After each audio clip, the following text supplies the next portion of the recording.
नमस्कार दोस्तों, competition wing में आपका स्वागत है। आज जो हमारा वीडियोस रहेगा वो हिस्ट्री की क्लास पे रहेगा। और जो हिस्ट्री की क्लास में जो एमसीक्यू सीरीज जो चल रही है उसका ये तीसरा जो क्लास है ना, तीसरा क्लास है ये। और सबसे पहले चीज़, हम क्लास को स्टार्ट करने से पहले एक चीज़ बता दूं कि जो पहला क्लास था वो आपने देखा होगा कि प्राचीन भारतीय इतिहास के स्रोत के बारे में था। सेकेंड जो क्लास था वो था आपके प्रागैतिहासिक काल से। उसके बाद जो तीसरा जो क्लास आया है ना, वो है आपके सिंधु घाटी सभ्यता से। जो क्रम है आपका उसी क्रम से आगे बढ़ रही है। और जितने भी ये आपको क्वेश्चंस देखने मिलेंगे वो किसी भी बुक से ऐसा लग रहा होगा कि कोचिंग सेंटर वाली किसी बुक का अपन कॉपी पेस्ट कर देते हैं, उसी को यहाँ आकर बता दें। ये सारे क्वेश्चंस मैंने खुद ही सिलेक्ट किए हैं, उसके आधार पे आपको बताया जा रहा है, ठीक है। और आपने देखा होगा कि जो पीएससी का जो क्वेश्चन है वो आपका रहता ही है, कुछ वन लाइनर में ही रहता है, कुछ कुछ क्वेश्चन टू लाइनर रहता है, थ्री लाइनर रहता है, वो मल्टीपल चॉइस रहता है कुछ क्वेश्चंस। लेकिन जो क्वेश्चंस आपको दिखेंगे वो थोड़े से ट्रिकी रहते हैं बाकी के जो क्वेश्चन है वन लाइनर रहने के बावजूद, ठीक है। तो आज का जो हमारा वीडियो है वो सिंधु घाटी सभ्यता पर है। लेकिन इससे पहले, स्टार्ट करने से पहले, सबसे पहले इसको चीज़ को आपको कालक्रम को आपको जान लेनी चाहिए कि वो कालक्रम कौन कौन से है। तो देखिए, पहला जो आता है आपका, जो सबसे पहले भारतीय इतिहास में हम पढ़ते थे उसमें ये माना जाता था कि जो ऋग्वैदिक काल है ना, जो ऋग्वैदिक काल है वो कौन सा काल है आपका, भारतीय इतिहास का सबसे प्राचीनतम काल माना जाता था, है ना। लेकिन बाद में जैसे जैसे जैसे सिंधु घाटी सभ्यता की पता चली तो हिस्ट्री में किसको पहले रखा गया, सिंधु घाटी सभ्यता को। तो सिंधु घाटी सभ्यता पढ़ने के बाद ही आप वैदिक सभ्यता ये पढ़ते हैं आप, है ना। तो ये सभी चीजें क्या है कि अभी भी कोई इसका काल का किसी भी प्रकार से कोई निर्धारण तय हुआ नहीं है कि कौन किसमें पहले आया, कौन किसमें पहले आया, ये सभी चीजें, है ना। जैसे कि आप देखेंगे सिंधु घाटी सभ्यता के बाद आप वैदिक सभ्यता को पढ़ते हो, तो अभी उसमें रिसर्च चल रही है। इसके कालक्रम पे उतना जोर ना देके आपको उसी चीज पे जोर देना है जो आपके एनसीईआरटी की जो बुक में है वो लिखी गई है उसको, ठीक है। तो सबसे पहला चीज आप पाषाण काल पढ़े, पाषाण काल के बाद आप सिंधु घाटी पाषाण काल के बाद आप कहाँ पे ताम्र पाषाण काल पढ़े, ताम्र पाषाण काल के बाद आपने क्या पढ़ा, तो आपने सिंधु घाटी सभ्यता पढ़ेंगे, फिर वैदिक काल आएगा, है ना, फिर महाजनपद काल आएगा। ये क्रम आपको याद होने चाहिए एक स्टोरी के बेस पे। तो आज का जो हमारा पहला क्वेश्चन है उसमें अपन देखते हैं सिंधु घाटी सभ्यता से संबंधित जो पहला क्वेश्चन है। तो आपने सिंधु घाटी सभ्यता में जो पढ़ा होगा उसमें जो उसका नगर नियोजन है उसके बारे में आपने पढ़ा होगा। ये नगर नियोजन कैसे था, देखा जाए तो नगर नियोजन आपका, नगर नियोजन ये कैसे था, तो आपने देखा होगा कि सड़कें किसको काटती थी, समकोण पे एक दूसरे को काटती थी, समकोण पे काटती थी। तो इस प्रकार से ये एक सड़क हो गया, दूसरा सड़क इस प्रकार से हो गया। तो ये क्या कर रहे हैं, एक दूसरे को समकोण पे काट रहे हैं यहाँ पे। तो इस प्रकार से उन्नत व्यवस्था यहाँ पे सड़कों के माध्यम से अपन को सिंधु घाटी सभ्यता में अपन को देखने को मिलती है। तो इसको क्या बोला जाता है, ग्रिड पैटर्न पे बोला जाता है। उसी प्रकार से जो भवन था, भवन किस प्रकार से था, उसे संबंधित जो एमसीक्यूज हैं वो आपके सामने रखे गए हैं। तो देखिए, ये भवन से संबंधित जो पूछा गया है, देखिए सिंधु घाटी सभ्यता के विषय में क्या सही है, सबसे पहले इसको मार्क करिएगा सही क्या है। तो सबसे पहला तो पश्चिम की ओर निचला दुर्ग तथा पूर्व की ओर नगर उच्च दुर्ग होता था, है ना। तो दो प्रकार के आपको नगर देखने को मिलते थे, कौन कौन सा, एक पूर्वी नगर और एक पश्चिमी नगर। जिसको किस प्रकार से उसको मतलब घेरा जाता था, इसमें किलों के माध्यम से। कैसे किलों के माध्यम से, मिट्टी के किले थे, कहीं कहीं पक्की ईंट से किले का निर्माण होता था। और कई जो नगर है वो ऊंचे स्थान पे रहते थे और कई जो नगर है वो निम्न स्थान पे रहते थे। उसी चीज को ये बोला गया है पश्चिम की ओर निचला दुर्ग। तो पश्चिम किधर, इधर की बात हो रही है, राजस्थान की तरफ से अगर देखा जाए तो, ठीक है, ऐसे याद रखिएगा। जो बालू का ढेर है वो बहुत ऊंचा है, तो ये निचला दुर्ग नहीं हो सकता, अगर आपको थोड़ा सा दिक्कत होता है याद करने में तो। देखिए, ये निचला दुर्ग इधर नहीं होता था, यहाँ पे उच्च दुर्ग होता था पश्चिम की ओर। और जो पूर्व की ओर होता था वो निम्न दुर्ग होता था। तो ये क्वेश्चन तो गलत हो गया आपका। सेकंड में आएगा, मोहनजोदड़ो से प्राप्त अन्नागार सिंधु सभ्यता की सबसे बड़ी इमारत है। अब इसको रख देते हैं। फिर तीसरा में आते हैं, आलमगीर सिंधु सभ्यता का सबसे पश्चिमी स्थल है, पश्चिमी स्थल बोल रहे हैं, है ना। जबकि यहाँ पे क्या होना चाहिए, है आपके पूर्वी स्थल, पूर्वी स्थल। और यही वो आलमगीर है, आलमगीरपुर है जो गंगा घाटी में प्राप्त हुआ, याद रखिएगा, गंगा घाटी में जो सबसे पहला प्राप्त हुआ था, जो आपका सिंधु घाटी सभ्यता का प्रथम स्थल माना जाता है आलमगीरपुर। और ये आलमगीरपुर किस नदी के किनारे है? यमुना की सहायक नदी हिंडन नदी के किनारे है। ठीक है, और यमुना किसकी है? सहायक नदी है, गंगा की सहायक नदी है। ठीक है, तो आपके गंग प्रदेश में है ना, गंगा प्रदेश में पाया जाने वाला प्रथम जो आपका सिंधु घाटी सभ्यता का स्थल था वो आलमगीरपुर था। और इसी को क्या माना जाता है? ये सबसे पूर्वी स्थल माना जाता है। किस नदी के किनारे? हिंडन नदी के किनारे। हड़प्पा सिंधु नदी के किनारे है ना, सिंधु नदी के किनारे नहीं है भाई, ये है आपके किस नदी के किनारे है? रावी नदी के किनारे है। ओके, ये जो रावी नदी के किनारे है ये हड़प्पा है वो। ठीक है, और सिंधु नदी के किनारे कौन है? मोहनजोदड़ो। और एक है आपका उसी का एक हमसकला, आपका हमसकला नहीं, एजिट कॉपीस्ट सिटी बोला जाता है चन्हुदड़ो को। तो मोहनजोदड़ो और चन्हुदड़ो ये सिंधु नदी के किनारे है, जबकि हड़प्पा किस नदी के किनारे है? रावी नदी के किनारे है। अब यहाँ पर देखिए जो आपका आएगा मोहनजोदड़ो से प्राप्त अन्नागार सिंधु सभ्यता की सबसे बड़ी इमारत है। ठीक है, ये राइट क्वेश्चन है। ठीक है, अब देखिए अभी जो पीएससी 2022 के मेंस में ये जो क्वेश्चन आया था 2 नंबर के लिए आया था, इसी अन्नागार से संबंधित क्वेश्चन पूछा गया था कि सिंधु मोहनजोदड़ो से प्राप्त अन्नागार के बारे में संक्षिप्त टिप्पणी कीजिए, ऐसे करके वहां पे क्वेश्चन आया था। तो यही क्वेश्चन आया था इसका। ठीक है, तो ये हो जाएगा आपका सही है, और ये सभी क्या है आपके गलत हो गए। ठीक है, याद रखिएगा आपको मोहनजोदड़ो से प्राप्त हुआ है ना अन्नागार। ठीक है, और मोहनजोदड़ो का जो सेकंड जो टॉलेस्ट मतलब आपका सबसे बड़ा स्थल रहेगा वो रहेगा आपके स्नानागार रहेगा। ठीक है, ये चीजें आपको याद रखनी है। चलो, अच्छा एक चीज और बोल रहा था मैं, यहाँ पे सिंधु सभ्यता की सबसे बड़ी इमारत है, ये इमारत को बोला गया है ना। अगर स्थल को बोला जाए भारत में पाई गई सिंधु सभ्यता की सबसे बड़ा स्थल कौन सा है? तो राखीगढ़ी है, वही राखीगढ़ी जो हरियाणा में पड़ता है, और उसी खोज किया था सूरजभान ने किया था। ठीक है, ये चीज को आपको याद रखनी है। चलिए आगे बढ़िए। दूसरा क्वेश्चन है सिंधु सभ्यता के लोग कौन से प्रजाति के थे, है ना, ये कौन से प्रजाति के थे ये बोला गया है। तो देखिए सिंधु घाटी सभ्यता की जो मानव का जो विकास हुआ वहां पे, किस प्रकार से वहां पे सिंधु सभ्यता में लोग कहाँ कहाँ से आए, इसका अगर आप हिस्ट्री पूरी तरह से पढ़ोगे तो वहां पे 4 प्रजाति आपको देखने को मिलती है ना। क्योंकि सिंधु सिंधु घाटी सभ्यता का प्रसार अगर देखा जाए तो वेस्टर्न जो आपका हिस्ट्री सीटर हिस्ट्रियन है वो क्या बोलते हैं आपको? वो बोलते हैं कि जो सिंधु सभ्यता में जो लोग आए हैं वो कहाँ से? सुमेरियन सभ्यता से आए हैं, या फिर वो बोलते हैं यूरोप के आल्पस पर्वत से आए हैं, ये बोला जाता है।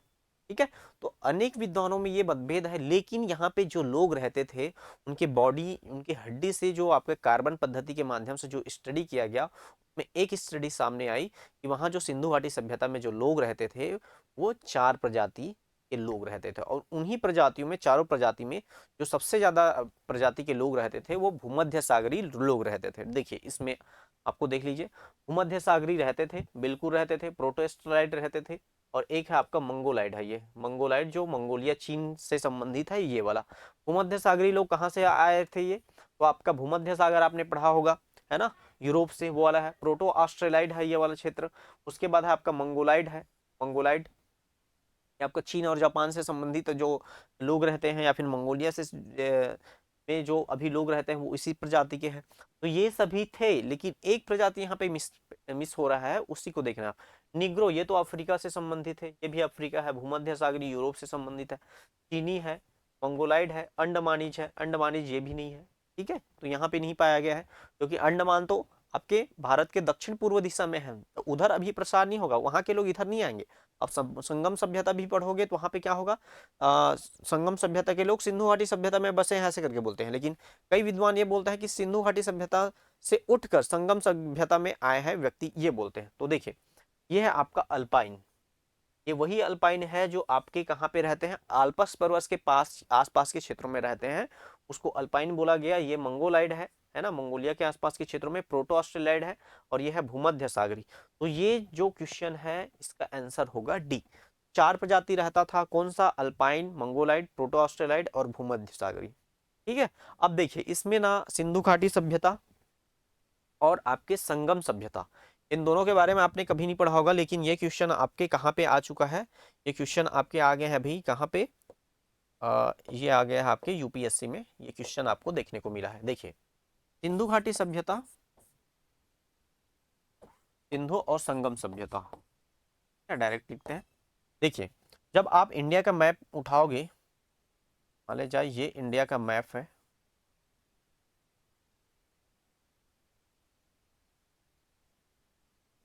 देखिए ये इंडिया का मैप है और ये है हमारा भूतपूर्व भाई, ये है आपका पाकिस्तान और ये है आपका अफगानिस्तान, ये वाला क्षेत्र।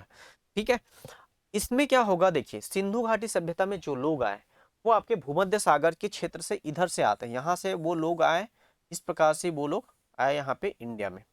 अब इनका प्रसार कैसे होगा, देखिए कि इधर से ये लोग आ रहे हैं अल्पाइन क्षेत्र से, मंगोलाइड क्षेत्र से, इधर से भी अगर मंगोल क्षेत्र से आ रहे हैं, तो इस प्रकार से ये लोग आए। तो यहाँ पे क्या है, इधर से ही क्यों आए ये लोग, इधर से क्यों नहीं आए, है ना, ये लोग इधर से क्यों नहीं आए, है ना, क्योंकि इधर ये समुद्री क्षेत्र है, पहले समुद्री क्षेत्रों को उतना ज्ञान नहीं था मानव को। तो क्या किए, ये मंगोलिया वाला जो क्षेत्र है यहाँ से इस प्रकार से ये पाकिस्तान के आसपास के क्षेत्र में खैबर दर्रा आपने पढ़ा होगा, ये छोटे छोटे दर्रे यहाँ पे हैं, इसी कारण से जो लोग आएंगे सिंधु घाटी सभ्यता में इधर से आएंगे। ठीक है, इस चीज को आपको याद रखना। आल्पस पर्वत भी यही है, मंगोलाइड तो इधर हो गया, प्रोटो ऑस्ट्रेलाइड भी है, और भूमध्य सागरी ये वाला जो क्षेत्र है ये भूमध्य सागरी, तो लोग यही क्षेत्र से आएंगे। अब देखिए ये तो होगी सिंधु घाटी सभ्यता की बात, उसके बाद क्या होगा, आपका जो देखने को जो मिलेगा वो ये वाला जो क्षेत्र है, ये है यहाँ पे सिंधु आपके संगम सभ्यता, ये वाला जो क्षेत्र,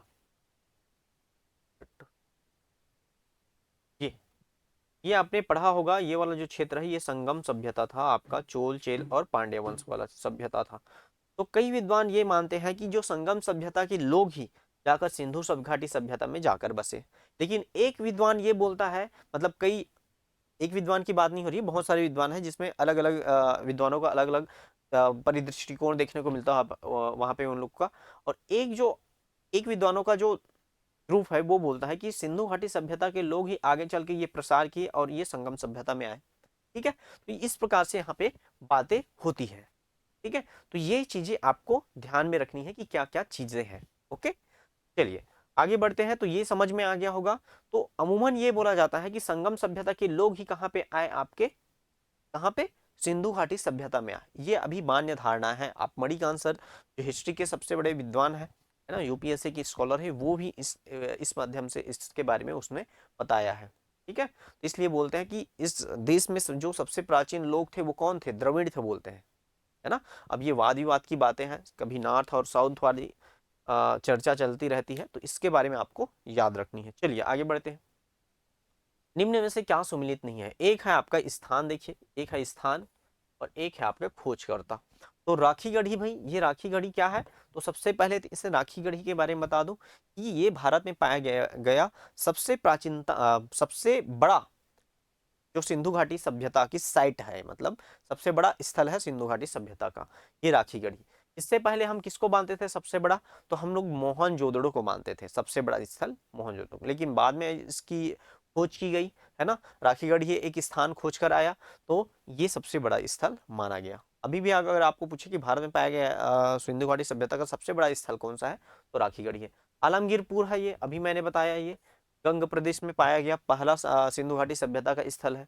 कालीबंगा ये आपके राजस्थान में है। ठीक है, तो ये आपके क्या है, काले रंग की चूड़ियां, है ना, यहाँ पे भूकंप के प्रमाण होते हैं, जूते हुए खेत के प्रमाण मिलते हैं, है ना, फसल के प्रमाण मिलते हैं, कुएं के भी प्रमाण मिलते हैं। लोथल ये गोदीवाड़ा है ना, सिंधु घाटी सभ्यता का एकमात्र गोदीबाड़ा स्थल। अब ऐसा मत बोलना, है ना, एक और स्थल है जहां से गोदीबाड़ा मिल चुका है। तो यहाँ पे सबसे पहला जो गोदीबाड़ा मिला था वो लोथल से मिला था, ये गुजरात में है। चलिए इनका खोज किसने किया, इसको आपको याद रखिएगा। राखी गढ़ी का की खोज किसने किया था, सूरजभान ने किया था। ठीक है, किसने किया था, सूरजभान ने किया था। ठीक है, उसके बाद आलमगीरपुर का यज्ञदत्त शर्मा ने किया था। कालीबंगा का कमलानंद घोष ने किया था, कमला नहीं अमलानंद घोष है, ये स्प्रिंट हो गया है, अमलानंद घोष ने किया था। और लोथल का जो खोज किया था वो मजुमदार ने किया था, ने इसका किया था, ये आपके याद रखिएगा, रंगनाथ राव, रंगनाथ राव इसने किया था। और यही रंगनाथ राव क्या करेगा, रंगपुर की खोज करेगा। तो लोथल और रंगपुर की जो खोज की है वो रंगनाथ राव ने किया है। तो इसका आंसर इस प्रकार से होगा। देखिए ऐसा ही क्वेश्चन आता है पीएससी में, मैथ्स के रूप में आता है, कभी पार्टिकुलरली के रूप में भी पूछ देता है, एक एक चीजों को पूछ रहा है। तो ये सभी चीजें आपको याद होनी चाहिए।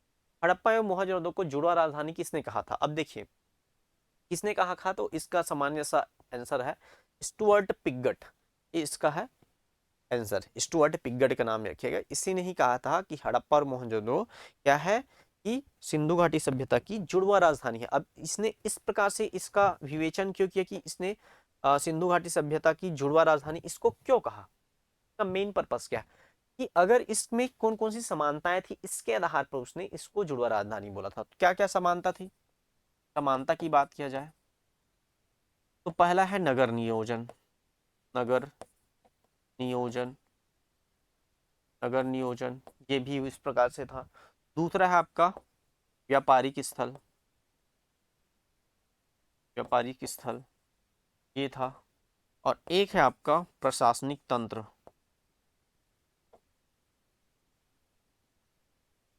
प्रशासनिक तंत्र। जो प्रशासन हमको मोहनजोदड़ो में भी देखने मिला वो आपके कहाँ पे भी था? हड़प्पा सभ्यता में, हड़प्पा में भी था। ठीक है, इस प्रकार से उन्होंने ये सभी चीजें मिली जुली। नगर नियोजन भी दोनों शहरों का एक जैसे था। व्यापारिक स्थल भी था कि जिस प्रकार से आपके मोहनजोदड़ो में सबसे ज्यादा ट्रेड होता था। आपने ऋतिक रोशन की मूवी देखी होगी, है ना, उसमें आपने देखा होगा। उसके बाद है प्रशासनिक तंत्र, जिस प्रकार से पुरोहित वर्ग का यहाँ पे, पुरोहित नहीं कुलीन वर्ग का यहाँ पे शासन था, उस प्रकार से वहां पे भी देखने को मिला है। इसलिए इसको क्या बोला गया है? जुड़वा राजधानी बोला गया है।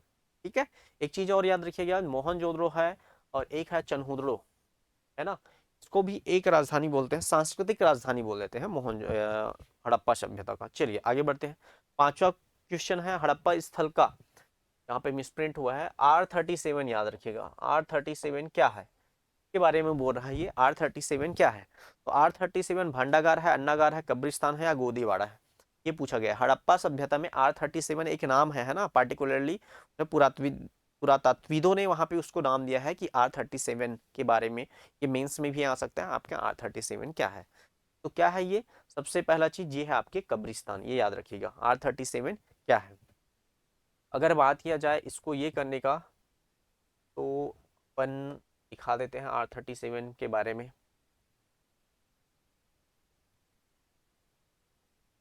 R37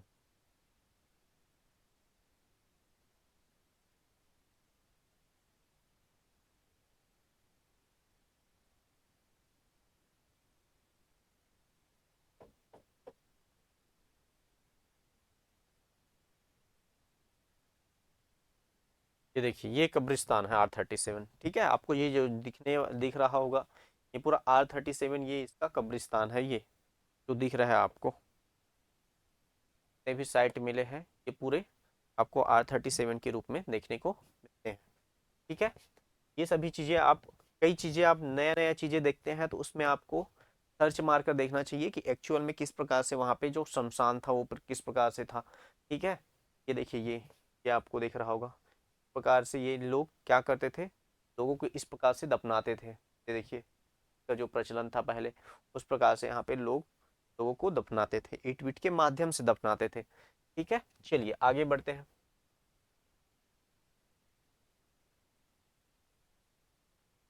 ठीक है, चलिए R37 कब्रिस्तान है। उसके बाद आता है सिंधु घाटी सभ्यता जानी जाती है, किस लिए जानी जाती है, किस लिए फेमस है ना। तो देखिए अपने नगर नियोजन के लिए, बिल्कुल अपने नगर नियोजन के लिए वो फेमस है ना, क्योंकि इसको क्या बोला जाता है, सिंधु घाटी सभ्यता को भारतीय भारतीय इतिहास का पहला नगरीय क्रांति के रूप में जाना जाता है। किसको? सिंधु घाटी सभ्यता को। लेकिन इसमें एक ट्विस्ट भी आता है। कैसे? अगर आप पढ़ते होंगे कि कोई भी क्षेत्र का विकास होता है तो वो ग्रामीण से शहरी संस्कृति के रूप में उसका डेवलपमेंट होता है।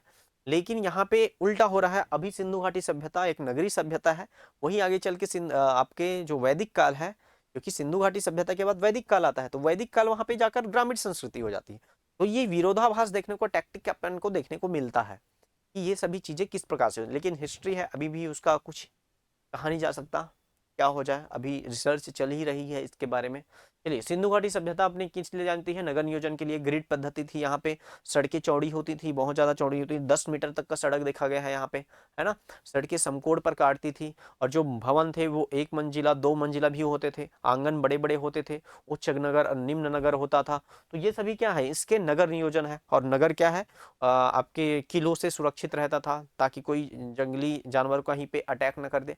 ये सभी चीजें अपन को देखने को मिलती है। मोहनजोदड़ो और हड़प्पा के लिए, हाँ बिल्कुल, क्योंकि इसको क्या बोला गया है? ये जुड़वा राजधानी बोला गया है इसको, सिंधु घाटी सभ्यता का। उसके बाद अपने कृषि संबंधी कार्य के लिए, बिल्कुल, सबसे पहले यहाँ पे कृषि संबंधी कार्य के लिए बोला गया। और यहाँ पे जो व्यापार होता था सिंधु घाटी सभ्यता का, अगर आपने आर एस शर्मा पढ़ी होगी, है ना, रामशरण शर्मा की जो प्राचीन हिस्ट्री की बुक है, उसमें आपने पढ़ा होगा कि जो सिंधु घाटी सभ्यता में जो व्यापार होता था वो वस्तु विनिमय प्रणाली के माध्यम से होता था, लेकिन जो व्यापार होता था वो भूमध्य सागर क्षेत्र में भी जाता था। सुमेरियन सभ्यता में भी इससे व्यापार के प्रमाण मिले हैं। अब ईरान है, अफगानिस्तान, इन क्षेत्रों में भी व्यापार देखने को मिले हैं। सोने का व्यापार भी अपन को यहाँ पे देखने को मिला है, कृषि का भी व्यापार देखने को मिला है। तो ये सभी चीजें इसके क्या है? तो उस समय भारतीय जो व्यापार था वो व्यापार संतुलन इंडिया के पक्ष में, मतलब सिंधु घाटी सभ्यता के निवासी के पक्ष में था। मतलब ये जो व्यापार करते थे, तो यहाँ पे व्यापार घाटा या फिर राजस्व घाटा नाम की अभी जो वर्तमान संकल्पना दिखाई देती है, उन संकल्पनाओं को उस समय रख कर देखा जाए तो ये लोग व्यापार सरप्लस होते थे, है ना, कि हम ज्यादा एक्सपोर्ट दूसरे को करते थे। ये रामशरण शर्मा सर की जी की बुक में लिखा हुआ है। चलिए, उसके बाद है अपने अपने उद्योगों के लिए, बिल्कुल अपने उद्योगों के लिए, क्योंकि सिंधु घाटी सभ्यता में बहुत सारे ऐसे उद्योग था। जैसे कि आपने पवन चक्की का प्रमाण देखा होगा, है ना, पवन चक्की था उस टाइम पे। तो किस प्रकार से वहां पे पवन चक्की के माध्यम से, और आटे पीसने की मशीन मिली है वहां पे, है ना, वहां पे औजार आपको मिले हैं। तो बहुत सारी चीजें, हाँ, लेकिन लोहे का प्रमाण यहाँ पर नहीं मिला है। फिर भी यहाँ पे किन्हीं ना किन्हीं रूपों से यहाँ पे उद्योगों की प्रधानता जरूर दिखने को मिलती है। ठीक है, ये आपको नॉर्मल बुक में ये सभी चीजें नहीं मिलेगी, आपको एक स्टैंडर्ड बुक आप जब पढ़ोगे तभी वहां पे देखने को मिलता है। तो इसका जो आंसर होगा वो क्या हो जाएगा? डी हो जाएगा। ठीक है, चलिए आगे बढ़ते हैं।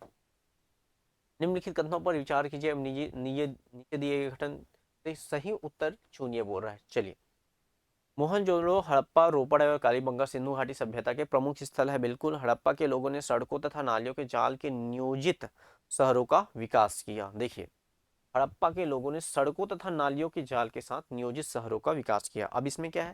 सड़कें तो ग्रिड, आपका ग्रिड पैटर्न पे था, समकोण पे काटती थी, लेकिन जो नालियां होती थी, आपने अभी सड़क में अभी देखिएगा आप खुद रायपुर में या फिर कोई भी सिटी, आप हिंदुस्तान की कोई सिटी देख लीजिए, उनके अंदर में नाली बना हुआ है। तो sewerage plant, sewerage treatment plant जो अभी चल रही है, वो सभी चीजें आपको हड़प्पा सभ्यता, सिंधु घाटी सभ्यता में आपको पहले से देखने को मिलेगी। कि जो नालियां रहती थी वो सड़क के नीचे ही बनी होती थी, उसमें चैम्बर लगा होता था। अगर नाली में कोई कचरा आ गया या फिर वो ज्यादा बारिश हुई तो वो भर गया, कचरा आ गया, तो उसको साफ करने के लिए जो सीवरेज का जो ये रहता था आपका, आजकल के शहरों में आप देख रहे हैं जालीनुमा जो संरचना रहती है उसको निकालते हैं, उसके बाद वहाँ पे साफ करते हैं। तो ये सभी संकल्पनाएं, चीजें आपको वहां पे भी देखने को मिलती थी नालियों के माध्यम से। ठीक है, क्योंकि आपने पढ़ा भी होगा कि घरों के किनारे किनारे नालियां बनी रहती थी, इस प्रकार से स्वच्छ वातावरण वहां पे अपन को देखने को मिलता है। हड़प्पा के लोगों को धातुओं के उपयोग का पता नहीं था। अब देखिए, धातुओं के उपयोग का, ना कि लोहा बोला है ना, लोहा भी एक धातु है, लेकिन धातुओं का उपयोग का पता नहीं था।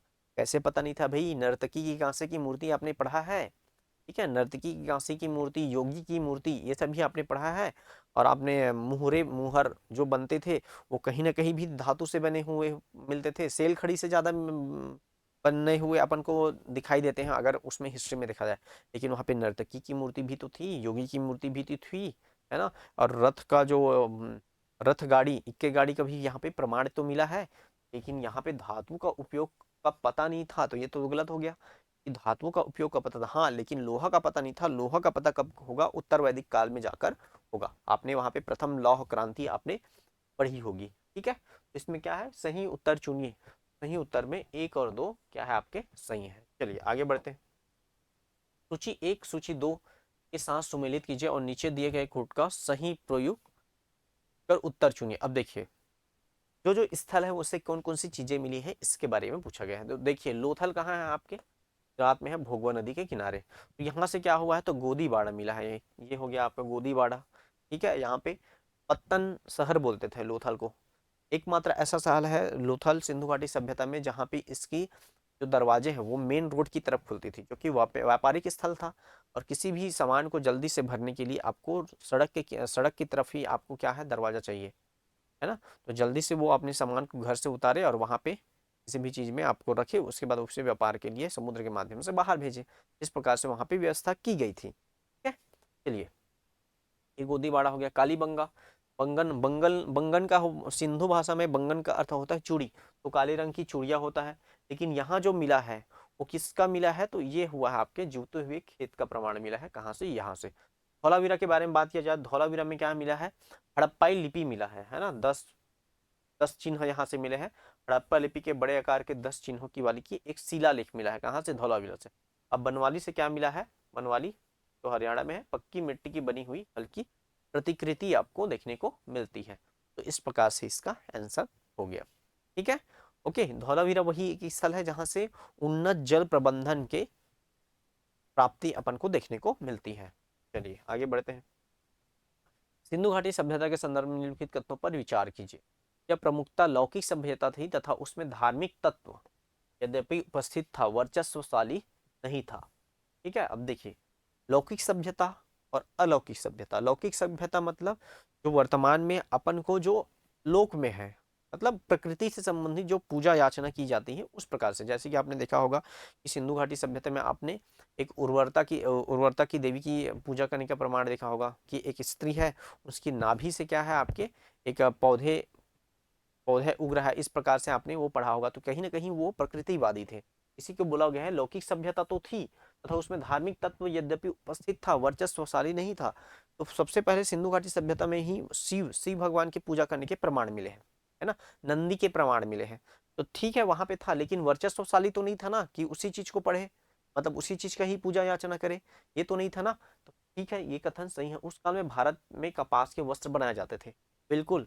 इस काल में भारत में कपास के वस्त्र बनाए जाते थे। और कल के वीडियो में हमने आपको बताया था जो मेहरगढ़ स्थल है, मेहरगढ़, ये जो मेहरगढ़ स्थल है, ये वही स्थल है जहां से आपके पाषाण काल और सिंधु घाटी सभ्यता, ठीक है, ये सिंधु घाटी सभ्यता, ये दोनों का प्रमाण मिला है।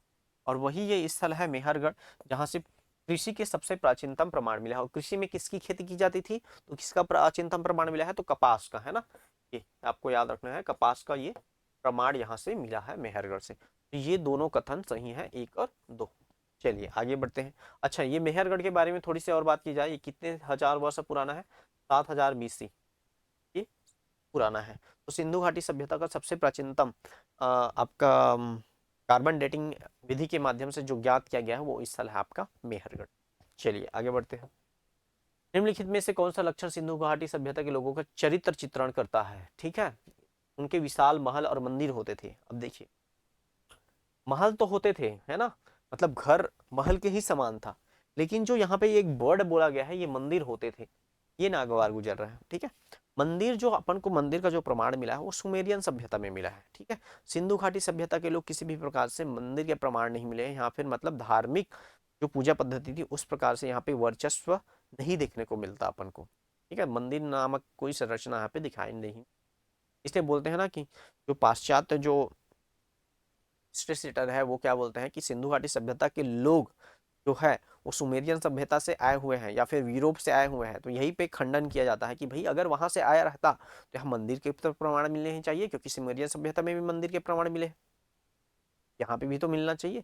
इस प्रकार से इस विरोधाभास को दूर किया जाता है इस कॉन्सेप्ट के आधार पर। तो सिंधु घाटी सभ्यता में मंदिर के प्रमाण नहीं मिले हैं, ठीक है, याद रखिएगा।